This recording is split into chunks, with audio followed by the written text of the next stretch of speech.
तो फिल्म की शुरुआत में हम ईवा को देखते हैं। ईवा एक प्रिंसेस है जिसे एक आदमी राजा शोरोन की कहानी सुनाता है। उनके पास एक जादुई ताज था जिससे वो कुछ भी कर सकते थे। वो ताज सबकी ख्वाहिशें पूरी करता था और सब उसे पाना चाहते थे। उन्हीं लोगों में था एक जफर नाम का जादूगर जो राजा को मारकर वो ताज लेना चाहता था, लेकिन राजा का जादू इतना ज्यादा ताकतवर था कि जफर राजा को अपने जादू से मार नहीं पाता और ना ही उनका ताज ले पाता है। इसलिए गुस्से में अब वो राजा को श्राप यानी कर्ज दे देता है कि तुम हजारों सालों तक अकेले रहोगे और तुम्हें देखने वाला हर आदमी पत्थर का हो जाएगा। ईवा को इस सब पे यकीन नहीं था। तब उस आदमी ने कहा, नहीं प्रिंसेस, ये सारी बातें सच हैं और राजा शेरोन के जादुई ताज की मदद से आप अपने डैड को भी ठीक कर सकते हैं जो काफी अरसे से बहुत ज्यादा बीमार थे। सीन कट होकर अब हमें एक मार्टिन नामी आदमी को दिखाया जाता है। वो अंधा है, देख नहीं सकता, लेकिन बहुत अच्छा लोहार है। राजा के सभी सिपाहियों के हथियार वो खुद बनाता है। अभी वो हथियार ही बना रहा था कि एक आदमी ने आकर उससे पूछा, क्या राजा किसी जंग की तैयारी कर रहे हैं? तभी मार्टिन की मॉम यहाँ आई और बोली, नहीं, राजा तो बीमार है। राजा का सलाहकार राजा के खिलाफ ही जंग की तैयारी कर रहा है। बेईमान है वो राजा की सल्तनत पर कब्जा करना चाहता है। यहीं पर दोबारा हम ईवा को देखते हैं जो अपने डैड के पास आई थी। अपने डैड से कहती है, मैं जान गई हूँ आपके इलाज का एक तरीका है, मैं जरूर शेरोन का ताज लेकर आऊंगी जिससे आप ठीक हो जाएंगे। तब राजा ने उसे कहा, नहीं मेरा बच्चा, ये सब कहानियां हैं, यहाँ पर कोई शेरोन नहीं और ना ही कोई जादुई ताज है। तुम बस किसी राजा को ढूंढो जिससे तुम शादी कर लो और फिर वो मेरी ये सारी सल्तनत संभाल ले। उसकी ये बात सुनकर ईवा दुखी होकर यहाँ से जाने ही वाली थी कि तभी उसे होजो ने रोक लिया, राजा का सलाहकार, जो ईवा को बताता है कि राजा शेरोन की कहानी बिल्कुल सच है। राजा शेरोन के महल तक जाने का रास्ता एक मैप में आपके डैड ने सबसे छुपा कर रखा है। असल में सभी राजा शेरोन के ताज को ढूंढने के लिए गए थे, लेकिन जो भी किया आज तक वो वापस नहीं आया। इसीलिए अब राजा डरते हैं कि वहाँ कोई न जाए, लेकिन अगर आपके भाई होते तो वो जरूर राजा के लिए खतरा मोल ले लेते। ईवा ने उसकी बातों को मान लिया, ये सोचे बगैर कि वो कोई चाल भी चल रहा होगा। रात होने पर ईवा ने राजा के कमरे से नक्शा चुरा लिया और अपने घोड़े पे सवार हो गए यहाँ से बाहर निकल गई राजा शेरोन के ताज को लेने के लिए। बाहर जाने से पहले ईवा ने बहुत बड़ा गाउन पहन लिया था। इस गाउन की वजह से सिपाही ईवा को पहचान नहीं पाए। वो चोर समझ के ईवा को रोकने लगे, लेकिन ईवा अपने घोड़े से सबको धकेलते हुए यहाँ से निकल गई। वो जो ये सब देख रहा था उसने ईवा को रोका नहीं और उसके यहाँ से जाते ही राजा को जाकर उसने ये खबर दे दी कि ईवा यहाँ से भाग गई है शाही राजा शेरोन का ताज लेने के लिए। ये सुनकर राजा डर गए और राजा ने उसे कहा, जाओ सारे सिपाहियों को भेजो फौरन मेरी बेटी को ढूंढने के लिए, मुझे मेरी बेटी जिंदा सलामत वापस चाहिए। जिस पर होजो बोला, ऐसे तो मुमकिन नहीं, यहाँ मुझे किसी को भी हुक्म देने की अथॉरिटी नहीं है। अगर आप मुझे यहाँ का राजा बनाए तो मैं आपकी बेटी को ढूंढने का काम कर सकता हूँ। राजा जो अपनी बीमारी से पहले ही परेशान थे, अपनी बेटी की जुदाई का गम वो बर्दाश्त नहीं कर सकते थे, इसीलिए उन्होंने तब तक के लिए होजो को बादशाह बना दिया जब तक शहजादी यानी ईवा वापस लौट कर नहीं आती। ये सुनकर होजो बहुत ज्यादा खुश हो गया क्योंकि उसका प्लान सही से काम कर गया था। वैसे भी राजा शेरोन के महल से आज तक कोई वापस नहीं आया था। वो ईवा को तलाश करवाने के लिए भी किसी को नहीं भेजता क्योंकि अब उसे ईवा की जरूरत ही नहीं थी। होजो अब अपने कमरे में जाकर अपने जादुई शीशे में किसी से बात करता है, जिस तरह उसने बताया कि अब राजा ने मुझे यहाँ का नया राजा बना दिया है। मैं जल्द ही यहाँ की दूसरी सल्तनतों पर भी हमला करके उन सबको भी अपना बना लूंगा और फिर पूरी दुनिया पे राज करूंगा। देखना, राजकुमारी राजा शेरोन के महल जा रही है, वो तुम्हारे करीब से होकर गुजरेगी, उसे कभी वापस आने के लायक मत छोड़ना। उनकी ये बात खत्म हो जाती है और दूसरी तरफ हमें दोबारा मार्टिन को दिखाया जाता है जो इस वक्त जंगल में था। अंधा होने के बावजूद भी वो बड़े अच्छे से सारे काम कर रहा था और अब वो एक क्रिसमस ट्री लेकर घर आता है जहाँ उसकी मॉम उसे डांटती भी है, तुम क्यों रोज रोज इतने खतरों में चले जाते हो। तब मार्टिन कहता है, मॉम आप फिक्र ही ना किया करें, मैं सारे काम कर सकता हूँ, बेशक मेरी आंखें नहीं लेकिन मेरी बाकी सब सेंसेस ज्यादा काम करती हैं। वो क्रिसमस ट्री लेकर आया था क्योंकि आने वाले दिनों में क्रिसमस आने वाला था और वो इस ट्री को खुद सजाना चाहता था। अभी ये लोग बात ही कर रहे थे कि दिखाया गया कि ईवा भी इनके शहर में पहुंच गई। ईवा को अपनी पुरानी तलवार की धार लगवानी थी। जब उसने लोगों से किसी लोहार के बारे में पूछा तो लोग उसे मार्टिन के घर ले गए। मार्टिन उसके करीब जाता है और उससे पूछता है, मैं आपकी क्या मदद कर सकता हूँ। ईवा कहती है, मुझे अपनी तलवार की धार लगवानी है और अपने घोड़े की नाल भी डलवानी है। मार्टिन ने कहा, जब तक मैं ये सब करूँ आप मेरी मॉम के पास ठहर सकती हैं। ईवा उसकी बात मानते हुए उसके घर का दरवाजा नॉक करने लगी। वो औरत जैसे ही बाहर निकली तो खुशी से हाँप गई। वो ईवा को पहचान गई थी। एक प्रिंसेस को अपने घर देखकर वो इतना कंफ्यूज हो गई कि उसे समझ नहीं आया क्या करे। उसने प्रिंसेस को अपने घर पर बिठाया और अपने घर पर बनी हर चीज उसके सामने रख दी। ये लोग बातें करने लगे। कुछ ही देर में मार्टिन उसकी तेज हुई तलवार उसके पास ले आया और यहाँ बातों ही बातों में ईवा ने इन दोनों को बताया कि वो शेरोन के महल की तरफ जा रही है। ये सुनकर मार्टिन की मॉम बहुत ज्यादा डर गई और बोली, आप इतना खतरा मोल क्यों ले रही हैं? आज तक कोई भी वहाँ से नहीं बच के आया। जिस पर ईवा ने कहा कि मुझे अपने डैड को किसी भी हाल में ठीक करना है और ये खतरनाक कदम अब मुझे उठाना ही होगा। मार्टिन की मॉम जानती थी कि ईवा उसकी बात नहीं मानेगी, तो तब उसने ईवा से कहा कि आप आज रात यहीं पर गुजार लें, रात को इतना खतरनाक सफर ना करें, सुबह होने पर अपना सफर कंटिन्यू कर लीजिएगा। उसके कहने पर ईवा सोने के लिए चली गई और कुछ देर बाद मार्टिन ने अपनी मॉम से कहा, मॉम मैं भी प्रिंसेस ईवा के साथ जाऊंगा। ये सुनकर उसकी मॉम ने कहा, बेवकूफ तो नहीं हो गए, इतने खतरे में मैं तुम्हें नहीं जाने दूंगी।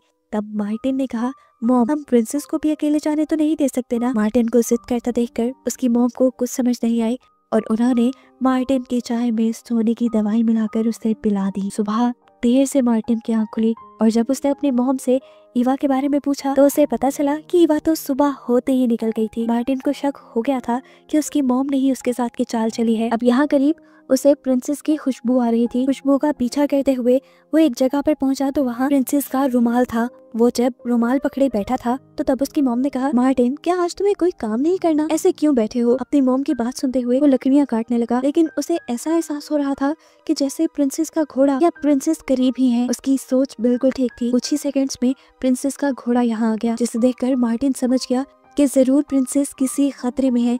तभी घोड़ा अकेला वापस आया है।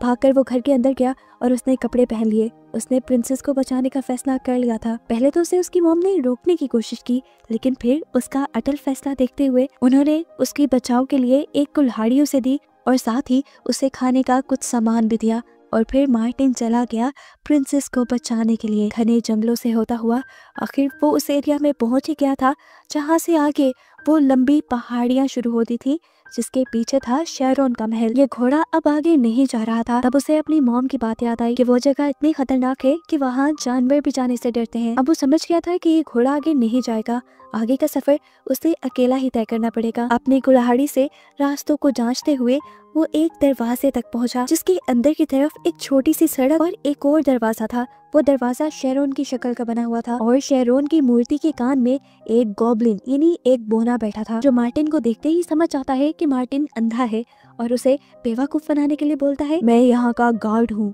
तुम मुझे कुछ दिए बगैर यहाँ से आगे नहीं जा सकते। मार्टिन कंफ्यूज हो गया और बोला, मैं तो एक आम सा लोहार हूँ, मेरे पास तुम्हें देने के लिए कोई सिक्का नहीं। तब गॉब्लिन ने पूछा, तुम्हारे इस बैग में क्या है? वो बोला, बस खाने पीने की चीजें। जिसे देखकर गॉब्लिन के मुंह में पानी आ गया। एक बन मार्टिन अब थोड़ी दूरी पे रख देता है ताकि उसे गार्ड उठा ले। उसे नहीं पता था कि ये गॉब्लिन है। गॉब्लिन ने जब ये बन टेस्ट किया तो उसे बहुत मजे का लगा और लालच में वो अब मार्टिन के बैग में घुसने लगा। आवाजों से मार्टिन समझ गया कि यहाँ पे कोई है और उसने जल्दी से गॉब्लिन को पकड़ भी लिया।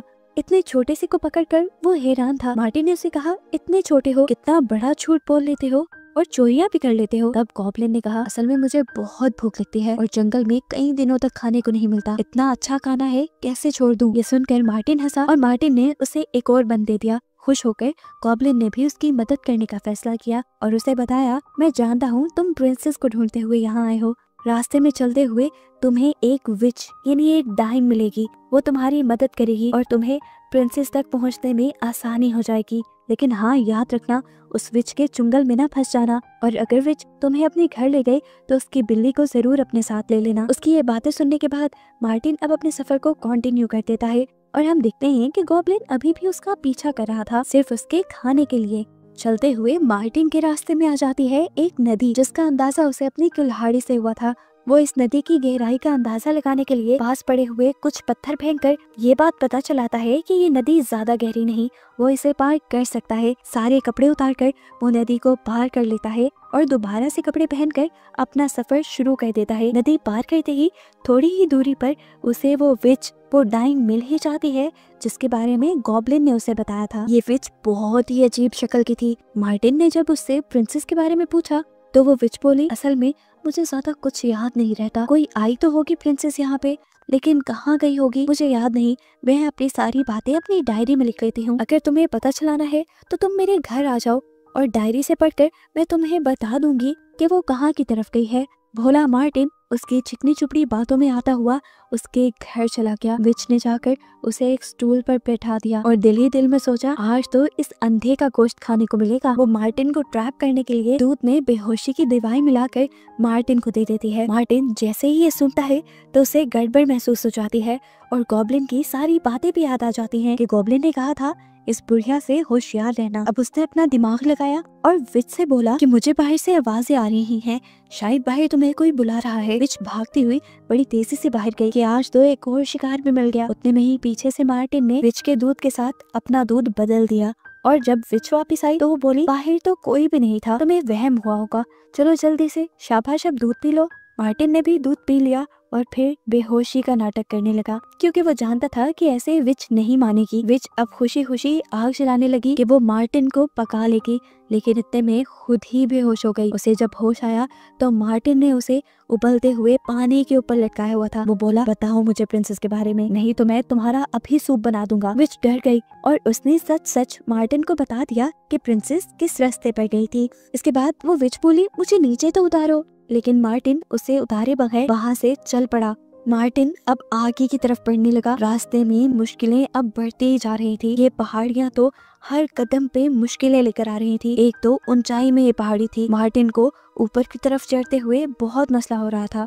अब यहाँ गॉब्लिन उसकी मदद करने के लिए बोला, जिस पहाड़ी पे तुम चढ़ रहे हो ना, ये बहुत पतली है, अगर तुम गिर गए तो फंस जाओगे, निकलना आसान नहीं होगा। पर मार्टिन हिम्मत करता रहा। कुल्हाड़ी से ऊपर की ऊंचाइयों का अंदाजा लगाते हुए वो ऊपर की तरफ चढ़ता रहा। पीछे से विच ने भी पास पड़ी एक कुल्हाड़ी को उठाया और अपनी रस्सी को तुड़वा कर आजाद हो गई। उसने फौरन शीशे में किसी से बात करना शुरू की। यह और कोई नहीं बल्कि होजो ही था, जिसे उसने बताया कि मुझे लगता है अब तुम्हारा कर्ज टूट जाएगा। होजो बोला, क्या बकवास कर रही हो, तुम जानती हो वो कर्ज मैंने ही दिया है। मैं ही हूँ असली सफर जो 1000 साल से जिंदा है। मैं ही वो जादूगर हूँ जिसने वो शराब दिया था। मैं अभी नहीं मरा तो वो शराब कैसे टूट सकता है। तब बूढ़ी औरत बोली कि अगर कोई एक दिन तक बिना शेरोन को देखे उसके साथ गुजार दे तो उसका शराब टूट जाएगा, और अब मार्टिन नामी बंदा तुम्हारा ये शराब तोड़ देगा क्योंकि वो अंधा है और वो शेरोन के महल की तरफ जा रहा है। ये सुनकर उसे बहुत ज्यादा गुस्सा आया और वो फौरन अपना काला जादू चलाते हुए काले धुएं छोड़कर फौरन ही मार्टिन के पीछे आ गया। इस टाइम मार्टिन एक अजीब सी पहाड़ी पे था जिस पे चढ़ना कहीं मुश्किल था। मार्टिन ने हिम्मत नहीं हारी और आहिस्ता आहिस्ता कदम बढ़ाते हुए अपना पूरा जोर लगाते हुए वो ऊपर चढ़ने लगा। इस अंधे को ऊपर चढ़ता देखकर सफर यानी होजो हैरान परेशान हो गया और उसने अपने जादू से पहले यहाँ गॉब्लिन को पत्थर बना दिया जो उसे देख सकता था और मार्टिन की मदद कर सकता था, और फिर उसने मार्टिन को भी पहाड़ी से नीचे गिरा दिया इससे पहले कि वो जमीन से टकरा जाता और उसे कुछ हो जाता। होजो यानी जादूगर सफर गॉब्लिन की आवाज में उससे कहता है, तुम नीचे गिरने वाले थे और मैंने अपने जादू से तुम्हें बचा लिया, शुक्र करो मेरा। मार्टिन उसका शुक्रिया अदा करता है। गॉब्लिन की आवाज में ये जादूगर दोबारा उससे कहता है कि जब तक राजा शेरोन जिंदा है उसका श्राप भी जिंदा रहेगा। तुम अगर वहां जाकर राजा शेरोन को मार दोगे तो उसका श्राप खत्म हो जाएगा। तुम राजकुमारी को भी बचा लोगे और राजा को भी। ये सुनकर मार्टिन ने उसे इस मर्तबा भी मशवरा देने के लिए शुक्रिया किया और दोबारा अपना सफर शुरू कर दिया। आखिरकार वो इतनी तंग और मुश्किल पहाड़ी के ऊपर चढ़ ही गया जिसके आगे फाइनली उसे राजा शेरोन का खंडर महल मिल ही जाता है। अंदर जाने पर हर चीज पत्थर की बनी हुई थी क्योंकि इन चीजों को राजा शेरोन ने देख लिया था। यहाँ पर बहुत से लोग भी पत्थर की मूर्ति बने हुए थे जिन्होंने शेरोन की आंखों में देख लिया था। वो इन्हीं पत्थरों की मूर्तियों को पकड़ता पकड़ता आगे पहुँचता है। एक मूर्ति के पास पहुँचने पर उसे बिल्कुल प्रिंसेस के कपड़ों जैसी स्मेल आ रही थी और वो समझ गया कि यही प्रिंसेस है। राजा शेरोन अब इस आदमी को देखकर हैरान हुआ। वो कई मर्तबा राजा शेरोन की तरफ मुंह कर चुका था और राजा उसे देख भी चुका था, लेकिन फिर भी वो पत्थर का नहीं बना। दुखी शेरोन हैरान होकर उससे पूछता है, तुम पत्थर के क्यों नहीं बने अभी तक? मार्टिन बताता है, क्योंकि मैं अंधा हूँ तो मैं देख नहीं सकता। मैं यहाँ पर तुम्हारा श्राप तोड़ने के लिए आया। शेरोन भी 1000 साल से इस तन्हा लाइफ से तंग आ चुका था। उसने मार्टिन से पूछा, तुम्हारे पास कौन सा रास्ता है शराब तोड़ने का? तब मार्टिन ने बताया कि मुझे एक गॉब्लिन से पता चला है कि आपको अगर मार दिया जाए तो आपका श्राप टूट जाएगा। अपनी जिंदगी से तंग शेरोन ने उसके सामने घुटने टेक दिए और उसे कहा, मार तो मुझे, अगर इसमें ही सबकी भलाई है तो मार दो। मैंने आज तक किसी के साथ कुछ बुरा नहीं किया, लेकिन फिर भी अगर इस चीज की मुझे सजा मिलती है तो दो मुझे सजा। मार्टिन ने उसे मारने के लिए कुल्हाड़ी उठा भी ली, लेकिन उसे शेरोन को मारना अच्छा नहीं लगा। उसने शेरोन से कहा, आपने आज तक किसी को नहीं मारा, कोई जुल्म नहीं किया, तो आपको ये सजा क्यों मिले। ये सब सुनते हुए अब अचानक से जादूगर जफर इनके सामने आ जाता है। वो मार्टिन से कहता है, तुमने इसे मारा नहीं, मेरा सारा प्लान तुमने चौपट कर दिया, अब देखना मैं तुम्हें बताता हूँ। वो अपने काले जादू से मार्टिन को उठाकर नीचे पटक देता है। मार्टिन इस मर्तबा खड़ा हो जाता है और बोलता है, मैं उस टाइम समझ गया था कि वो गॉब्लिन नहीं कोई और ही बोल रहा है। शुक्र करो मैंने राजा को मारा नहीं, वरना मेरे हाथ से बहुत बड़ा जुर्म हो जाता। उसकी ये बातें सुनकर जादूगर को एक और मर्तबा गुस्सा आया और उसने मार्टिन को अपने काले जादू में जकड़ लिया। जब मार्टिन बिल्कुल मरने के करीब था तो जादूगर ने उसे दोबारा जमीन पर फेंक दिया और बोला कि मैं तुम्हें तड़पा कर मारूंगा। तड़पते हुए मार्टिन के पास शेरोन ने उसकी ही कुल्हाड़ी फेंकी। कुल्हाड़ी को अपने पाँव के पास लगते ही मार्टिन समझ गया कि उसे क्या करना है। यहाँ जादूगर भी एक ही बार में अब मार्टिन को मारने की तैयारी कर रहा था और ये बात उसने मार्टिन से कह भी दी। इससे पहले कि वो अपना जादू करता और मार्टिन को मार देता, एकदम से मार्टिन कुल्हाड़ी उठाकर घुमाते हुए उसके सीने में फेंक देता है, जिससे जफर का काला जादू यहीं पर भस्म होने लग जाता है। इसके बाद करीब जाकर मार्टिन उसके सीने से जैसे ही कुल्हाड़ी निकालता है तो जादूगर मर जाता है और काला धुआं चारों तरफ फैल जाता है। उसकी बॉडी भी काले धुएं में मिल जाती है और यहाँ पर एक छोटा सा चूहा रह जाता है जो यहाँ से भागने की कोशिश कर रहा था। लेकिन तभी मार्टिन की बिल्ली जो मार्टिन विच के घर से लेकर आया था वो उस चूहे को पकड़कर खा जाती है और ऐसे सफर का सारा किस्सा तमाम हो जाता है। राजा शेरोन के ऊपर से उसका श्राप यानी कर्ज भी टूट जाता है और यहाँ पत्थर के सभी बने लोग भी आजाद हो जाते हैं, नॉर्मल हो जाते हैं। मार्टिन की ये बहादुरी देखकर शेरोन बहुत खुश था। 1000 साल बाद वो आजाद हुआ था और इसकी वजह सिर्फ मार्टिन की बहादुरी थी। उसने मार्टिन से पूछा, बताओ तुम्हारी क्या ख्वाहिश है, मैं अभी पूरी कर देता हूँ। मार्टिन बोला, मैं सिर्फ यहाँ प्रिंसेस ईवा को बचाने आया था, इसके अलावा कुछ नहीं। शेरोन को उसकी खुददारी भी पसंद आई और वो बोला, मैं जानता हूँ तुम खुद कुछ नहीं मांगोगे, लेकिन मुझे पता है इस टाइम तुम्हें किस चीज की सबसे ज्यादा जरूरत है। वो यहाँ मार्टिन को उसकी आंखों की रोशनी दे देता है। मार्टिन पहली मर्तबा ये सारी दुनिया देख रहा था और बहुत ज्यादा खुश था। ये लोग अब जाने ही वाले थे, लेकिन तभी शेरोन ने उसे कहा, रुको, मैं अब बूढ़ा हो गया हूँ, जल्द ही मर जाऊंगा, मेरी सल्तनत अकेली रह जाएगी, इसीलिए आज से मैं तुम्हें और प्रिंसेस ईवा को यहाँ का राजा और रानी बनाता हूँ, अपनी सल्तनत तुम्हारे हाथ में देता हूँ। ये फैसला सुनकर सभी बहुत ज्यादा खुश हो जाते हैं और ये दोनों शेरोन से वादा करते हैं कि जल्द ही ये लोग अपने घर वालों से मिलकर यहाँ वापस आ जाएंगे और ये सब कुछ संभाल लेंगे। यहाँ पर ईवा भी शेरोन से अपने डैड को ठीक करने की विश मांगती है और शेरोन उसकी भी विश पूरी कर देता है, जिसके बाद वो इन दोनों को इनके घर के करीब छोड़ देता है। ये लोग जब घर वापस आए तो यहाँ पे सब कुछ पहले जैसा हो गया था। राजा ने ठीक होकर अपना सारा निजाम संभाल लिया था, सभी अमन में थे और खुश थे। ये देखकर प्रिंसेस ईवा भी खुश हुई और उसके डैड भी उसे देखकर फख्र करने लगे। आखिर में दिखाया गया कि मार्टिन और प्रिंसेस ईवा की शादी हो गई, जिसके बाद वो शेरोन की हुकूमत संभालने लगे और इस तरह इस कहानी की हैप्पी एंडिंग हुई।